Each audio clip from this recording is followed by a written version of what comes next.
Hello student. आज आप लोग को क्लास 10th का फिजिक्स जो कि प्रकाश का अपवर्तन, जिसे इंग्लिश में रिफ्रैक्शन अप्लाइड बोलते हैं, चल रहा है। आज इस चैप्टर में आज आप लोग को न्यूमेरिकल पढ़ाया जाएगा और न्यूमेरिकल में जितने भी फार्मूला यूज होने वाले थे या नियम यूज होने वाले थे उन सबको पढ़ा दिया गया है। तो कुछ न्यूमेरिकल्स आज लगा दिए जाएंगे इस चैप्टर के और कुछ न्यूमेरिकल्स जो है अगले चैप्टर में लगा दिए जाएंगे, मतलब अगले वीडियोज में या अगले टर्न में आप लोग को दे दिए जाएंगे। तो आप लोग इन सभी सवालों को आसानी पूर्वक और ध्यान पूर्वक समझें। तो देखिए, इसमें आज आप लोग को 4 सवाल लिया गया है, first, second, third and fourth. इन चारों सवाल को मतलब कि एक एक करके यहाँ पर लगाया जाए, क्योंकि जगह आप लोग का कम पड़ रहा है, सवाल हमें लिखना भी है और सवाल को लगाना भी है। तो चलते हैं, फर्स्ट सवाल को लगाते हैं। इसमें क्या पूछा गया है, तो इसमें आपका क्या देगा कि कभी कभी एक फिगर दे देता है और उसमें इस माध्यम का अपवर्तनांक पूछ देता है या तो इस माध्यम का अपवर्तनांक पूछ देता है। तो यहाँ बाहर वायु है और यहाँ जो अंदर वाला भाग है यह एक प्रकार का द्रव है, कोई भी द्रव हो सकता है। अब जल भी हो सकता है या कोई आयल भी हो सकता है, कुछ भी हो सकता है। तो यहाँ पर जो एंगल दिया है वो 120 135 अंश है और यहाँ जो एंगल है वो 120 अंश है। अब पूछा गया कि चित्र में द्रव का अपवर्तनांक ज्ञात कीजिए। तो चित्र में द्रव का अपवर्तनांक कैसे ज्ञात करेंगे, तो इसके लिए हमको यहाँ पर इसको थोड़ा हटाते हैं और इसको बैठाते हैं। यहाँ पे एक नॉर्मल खींचते हैं, मतलब कि अभिलंब खींचेंगे। यहाँ पर एक अभिलंब खींचा जाएगा, ठीक, थोड़ा सा तिरछा हो गया है। यहाँ अभिलंब खींचने के बाद यहाँ वाला कोण जो होता है वह आपतन कोण होता है, यहाँ वाला कोण जो होता है अपवर्तन कोण होता है। ठीक, यहाँ वाला कोण जो होता है आपतन कोण होता है और यहाँ वाला कोण जो होता है अपवर्तन कोण होता है। यहाँ पर इस सवाल को हम लगाएंगे यहाँ पर, ठीक है ना। ठीक है, उससे पहले थोड़ा सा यह बता दें कि यदि कहीं आपको द्रव दिखाई देगा तो द्रव को एल से प्रदर्शित कीजिए, जिसे इंग्लिश में लिक्विड बोलते हैं, और हमेशा स्मॉल में ही लिखिएगा। देखिए हर जगह स्मॉल में ही है। और यदि कहीं कांच दिखाई देगा तो उसको ग्लास कहते हैं, जिसे स्मॉल जी से प्रदर्शित कीजिएगा। वायु दिखाई देगा तो एयर कहते हैं और एयर को स्मॉल ए से प्रदर्शित कीजिएगा। और यदि कोई तेल रहेगा तो उसे आयल कहते हैं, आयल को ओ से प्रदर्शित कीजिएगा। और यदि कोई ठोस पदार्थ रहेगा तो उसको सॉलिड कहते हैं और सॉलिड को एस से प्रदर्शित कीजिएगा। और यदि कहीं जल शब्द का प्रयोग हुआ रहेगा तो उससे कहते हैं इंग्लिश में वाटर, जिसे हम लोग डब्ल्यू से प्रदर्शित करेंगे। तो आप लोग इसको अच्छी तरह से याद कर लीजिए। इस टॉपिक से सवाल तो आज जहां तक मिलकर नहीं लगेगा, अगले टर्न में लगेगा, अगले वीडियोज में। तो इस सवाल को आते हैं। तो यहाँ आपका अभिलंब नहीं दिया रहता सवाल में, तो हम अभिलंब अपने से खींचे हैं। तो हमको यहाँ वाला कोण चाहिए और यहाँ वाला कोण चाहिए। तो आप लोग जानते हैं कि यहाँ वाला कोण मिला के पूरा आपका 120 अंश दिया था और यह पूरा यहाँ से यहाँ पूरा मिला के 135 दिया था। यहाँ से पूरा मिला के कितना दिया था, 135 अंश, और यह पूरा मिला कितना दिया था, 120 अंश दिया गया था। तो यहाँ कोण जो आपतन कोण है, पहले हम आपतन कोण निकालेंगे। क्या निकालेंगे, आपतन कोण। तो बताइए कि यहाँ से यहाँ तक केवल क्या है, 90 अंश है। बस यहाँ से यहाँ तक देखिए यह 90 अंश है। यदि यह 90 अंश 135 में से घटा देते, ये वाला घट जाएगा तो आपका केवल यह वाला बचेगा, हमको यही चाहिए। तो 135 में से 90 अंश क्या करेंगे, घटा देंगे। तो आपका बचेगा कितना, 45 डिग्री, मतलब 45 अंश। अब इसी तरह आर का मान निकालेंगे। तो जो आर का मान है, तो ये सोचिए कि यहाँ पूरा 120 अंश है और यहाँ से यहाँ तक केवल कितना है, 90 अंश। यदि 90 120 में से या 90 घटा दें यह वाला, तो आपका केवल यह वाला बच जाएगा। तो हो जाएगा 120 अंश माइनस 90 अंश बराबर कितना आ जाएगा आपका, 30 अंश। तो आई का मान आ गया 45 अंश, आर का मान आ गया 30 अंश, मतलब आपतन कोण आपका 45 अंश, अपवर्तन कोण 30 अंश। तो अब हम चित्र, अब बोला गया कि चित्र में द्रव का अपवर्तनांक ज्ञात कीजिए। हमको द्रव का अपवर्तनांक ज्ञात करना है, एन एल लिखेंगे। एन मतलब अपवर्तनांक किसका, द्रव का। और ये पूछे किसके सापेक्ष है, तो यह वायु के सापेक्ष है, क्योंकि वायु से गया है। तो जिस जहां से गया होता है उसके सापेक्ष होता है। तो यहाँ पर बोला नहीं, यदि यहाँ बोला होता कि वायु के सापेक्ष द्रव का अपवर्तनांक ज्ञात कीजिए तो मतलब एक ही अर्थ रहता है, ठीक है। तो वायु के सापेक्ष द्रव का अपवर्तनांक या केवल द्रव का अपवर्तनांक बोलने का मतलब भी यही हुआ कि वायु के सापेक्ष ही तुलना किया गया है। कभी भी यदि जिसके सापेक्ष न बोला जाए तो इसका वह माध्यम वायु ही होगा। अब इसका फॉर्मूला आप लोग को बताया गया कि साइन आई बटा के क्या होता है, साइन आर होता है, बताया गया था। तो एन एल मतलब द्रव का यह थोड़ा सा यल हल्का से यन से नीचे लिखते हैं, थोड़ा सा बारीकी रखिएगा, ये नहीं कि यन और यल एक ही में फटा दीजिएगा, एक ही बराबर कर दीजिएगा। यल थोड़ा सा आपका नीचे रहेगा अपेक्षाकृत, ठीक। यन एल तो हो जाएगा साइन आई। तो आई का मान कितना है? तो आई मतलब जहां से प्रकाश किरण प्रवेश किया था, तो यहाँ से प्रवेश किया था, यहाँ वाला आपका मान कितना हो गया 45, और यह 45 आई मान ली है। आई मानना ही पड़ेगा क्योंकि इसी में से गया है, जहां से गया होता है वह आई होता है, और जिसमें गया होता है वह आर होता है। तो इस वाले में गया था, इस वाले में आर था, आपका आर 30 अंश निकाला गया है। तो साइन आई, आई का मान 45 डिग्री मतलब 45 अंश, और बटा के साइन 30 अंश, ठीक। तो एन एल बराबर साइन 45 का मान। आप कहेंगे मान कैसे, तो मान के लिए थोड़ा सा यहाँ पर यहीं पर क्लियर कर देते हैं, क्योंकि यहाँ पर साइन की ही आवश्यकता है, तो साइन की ही जरूरत पड़ेगी, तो साइन का पूरा मान आप लोग को लिख देते हैं।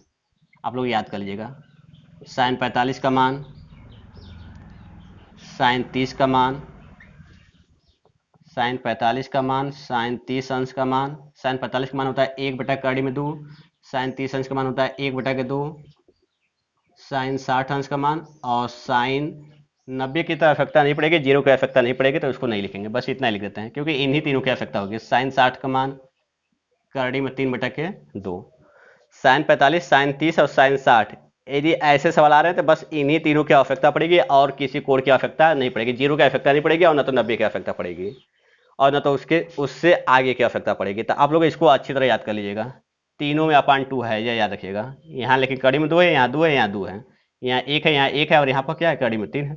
तो साइन 45 का मान 1/2, साइन 30 अंश का मान 1/2, और साइन 60 अंश का मान कड़ी में 3/2। आप लोग अच्छी तरह याद कर लीजिए। और इसी चैनल पर आप लोग को अफलम सर के द्वारा मैथ पढ़ाया जा रहा है, तो उस मैथ में आप लोग को इसको याद करने का एक ट्रिक दिया गया है, उस ट्रिक को आप लोग देख लीजिएगा, जिससे आप लोग को हमेशा के लिए याद हो जाएगा, मरते दम तक आप लोग नहीं भूलेंगे, यदि भूलना भी चाहेंगे तो नहीं भूल सकते हैं।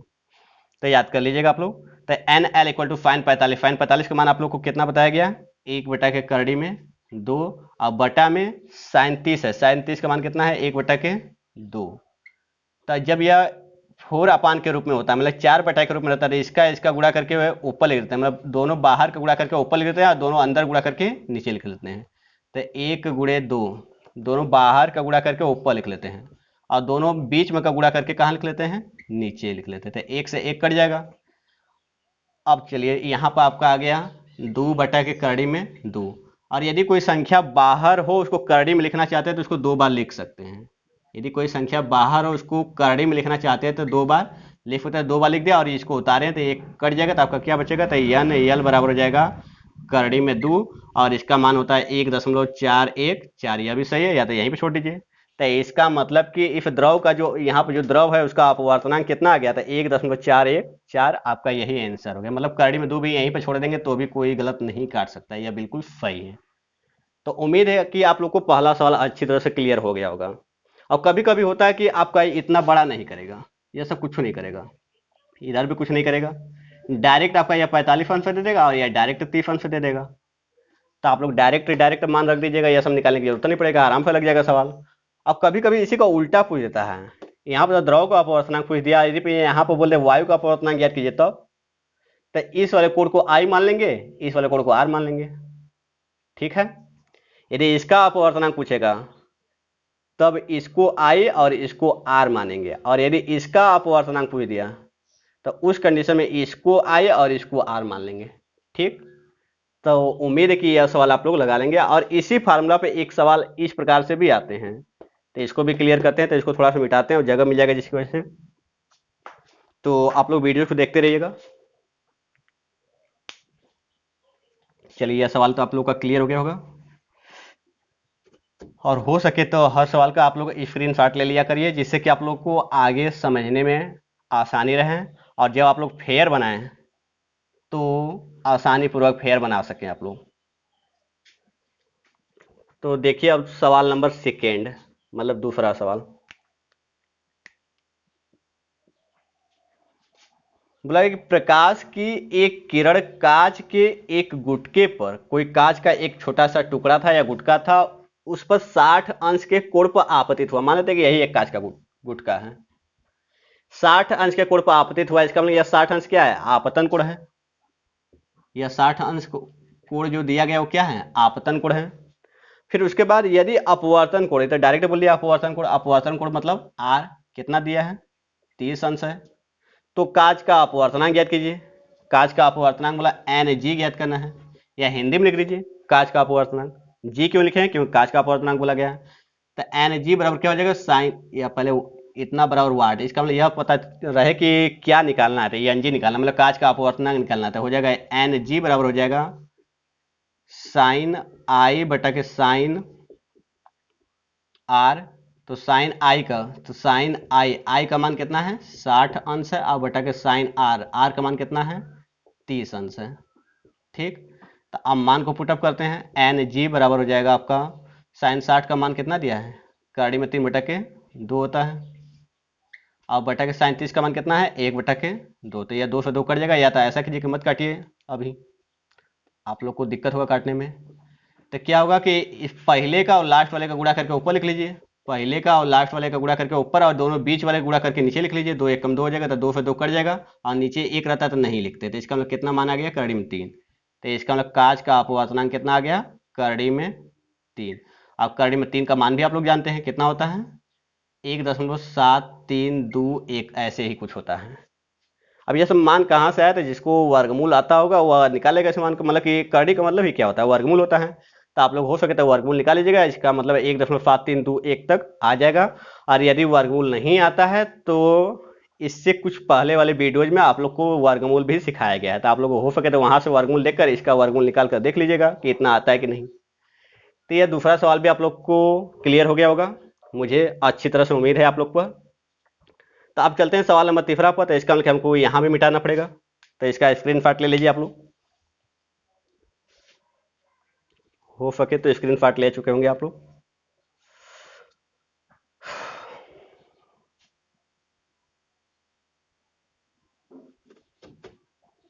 और सवाल नंबर अब थर्ड, सबके सब आसान सवाल है इस चैप्टर के। सवाल नंबर थर्ड बोला कि वायु में प्रकाश की चाल, वायु में प्रकाश की चाल इतना दिया गया है, और उस माध्यम में प्रकाश की चाल ज्ञात करना। उस माध्यम में, अब किस माध्यम में हमको माध्यम नहीं पता है, जिसका वायु के सापेक्ष अपवर्तनांक कितना है, 1.5 है।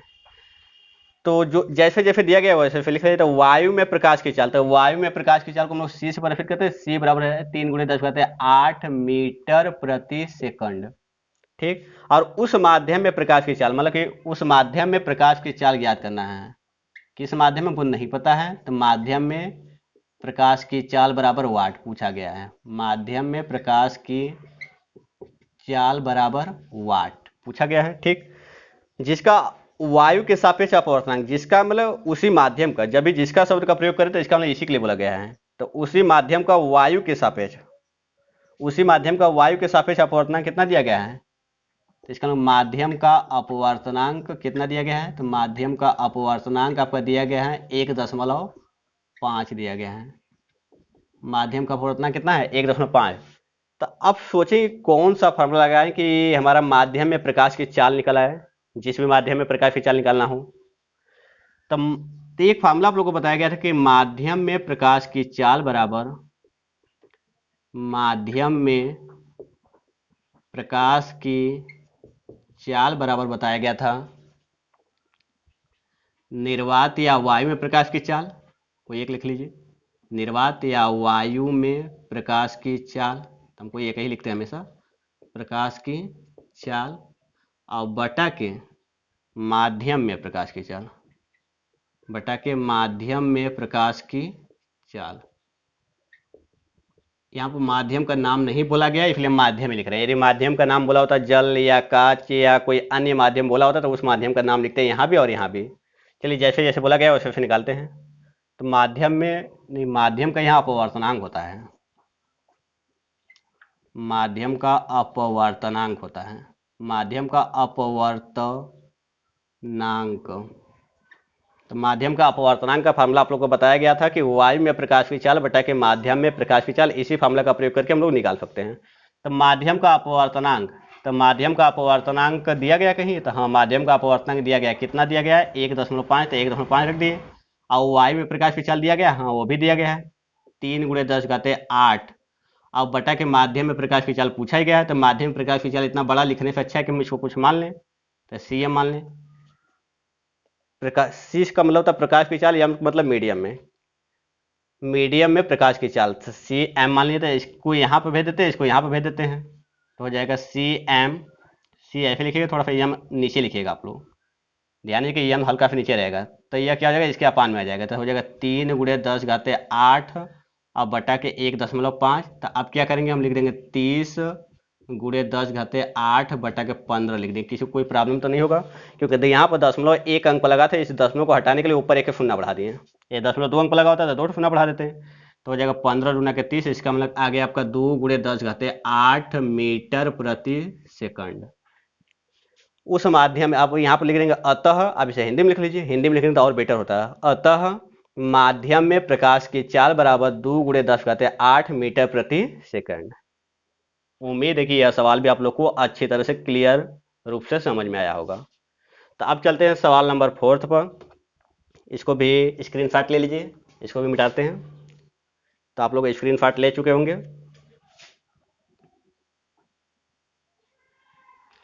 अब है सवाल नंबर 4। इसके बाद 2-3 सवाल और लगवाया जाएगा, जिससे यह चैप्टर आप लोग का अच्छी तरह से क्लियर हो जाएगा, इसमें कोई प्रॉब्लम नहीं रह जाएगा। और यह याद रखें कि इस चैप्टर में सबसे इंपॉर्टेंट बस एक ही हेडिंग है, प्रकाश का अपवर्तन तथा उसके दोनों नियम। पेपर के दृष्टि से बहुत अधिक इंपॉर्टेंट है। चलते हैं सवाल नंबर 4 पर।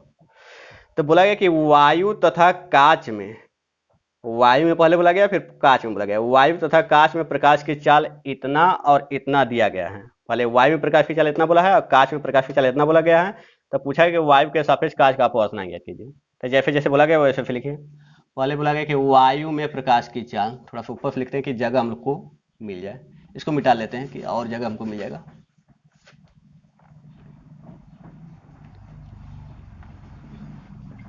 वायु में प्रकाश की चाल दिया गया है और कांच में प्रकाश की चाल दिया गया है। वायु में प्रकाश की चाल कितना दिया गया है, 2 वायु में दिया गया है 3 ना। वायु पहले बोला गया तो पहला वाला मान कितना है, 3 × 10⁸ मीटर प्रति सेकंड। ठीक, अब फिर क्या बोला गया है, कांच में प्रकाश की चाल इतना दिया गया है। तो कांच में प्रकाश की चाल बराबर कितना बोला गया है, 2 × 10⁸ मीटर प्रति सेकंड। अब फिर पूछा गया कि वायु के सापेक्ष कांच का अपवर्तन ज्ञात कीजिए। तो वायु के सापेक्ष कांच का अपवर्तनांक, वायु के सापेक्ष कांच का अपवर्तनांक पूछा गया है, बराबर वाट। तो वायु के सापेक्ष कांच का अपवर्तनांक पूछा गया है, तो वायु के सापेक्ष मतलब A/N/G हो जाएगा, क्योंकि जिसके सापेक्ष बोलता है उसको आगे लिखते हैं और जिसका अपवर्तनांक रहता है उसको पीछे लिखते हैं। तो इसका फार्मूला होता है, जो पहले रहेगा उसमें प्रकाश की चाल ऊपर और जो बाद में रहेगा उसमें प्रकाश की चाल नीचे। जो पहले है उसका क्या है, वायु है, तो लिखेंगे वायु में प्रकाश की चाल। तो वायु में प्रकाश की चाल को आप लोग किससे प्रदर्शित करते हैं, सी से। अब कांच में प्रकाश की चाल को CG से प्रदर्शित करेंगे। सी मतलब प्रकाश की चाल, जी मतलब किसमें, कांच में, सी मतलब केवल प्रकाश की चाल किसमें, वायु में। यहाँ पर A लिखा नहीं जाता, माना जाता है। तो यह वायु में प्रकाश की चाल है और यह क्या है, कांच में प्रकाश की चाल है। तो वायु में प्रकाश की चाल कितना दिया गया है, 3 × 10⁸ और बटा के कांच में प्रकाश की चाल कितना दिया गया है, तो 2 × 10⁸। तो यह इससे कट जाएगा, 3 में 2 का भागा देंगे तो आएगा आपका 1.5। इसका मतलब कि वायु के सापेक्ष कांच का अपवर्तनांक कितना आ गया, 1.5। और लास्ट में अतः लगाकर हिंदी में भी लिख देंगे तो और बेटर रहेगा। हिंदी में क्या लिखेंगे, जो पूछा है, अतः वायु के सापेक्ष कांच का अपवर्तनांक बराबर 1.5 और वहां पर आंसर लिख देंगे तो बहुत ही बेटर होता है। तो उम्मीद है कि आप लोग को चारों सवाल अच्छी तरह से समझ में आया होगा। तो आज के लिए बस इतना ही रहने देते हैं। Okay bye student and friends.